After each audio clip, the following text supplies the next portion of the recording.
Tonight, the Phoenix City Council debating the future of the so-called suicide lanes along 7th Street and 7th Avenue. Thank you for choosing us. I'm Steve Irvin. The lanes reverse directions depending on the time of day to accommodate traffic flow. And first at 6, ABC 15's Tim Vetcher is joining us live. And Tim, did the council take any action at this point? Well, Steve, there actually at one point today was a proposal on the table to do away with the suicide lanes for a year over on 7th Avenue as part of a pilot program of sorts. Keep 7th Street here beside me exactly the way it is. That went down to defeat. What they ended up deciding left a lot of people frustrated.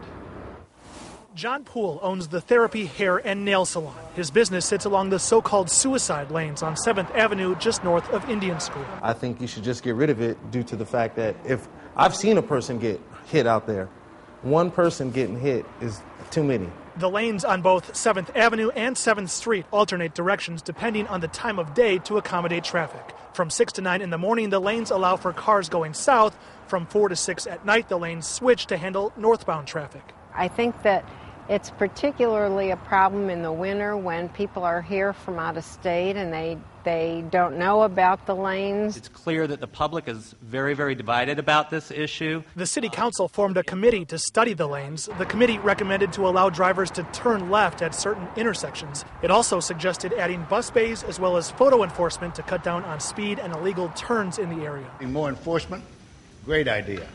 More education, great idea.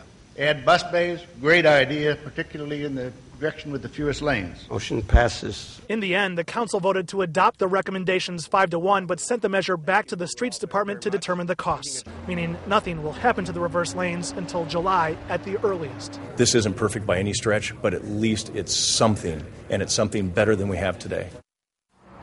And the Streets Department will also try and determine exactly how these recommendations will be implemented. But again, their report back to the City Council isn't due until next summer. Live at 7th Street and Oak, I'm Tim Vetcher, ABC 15 News.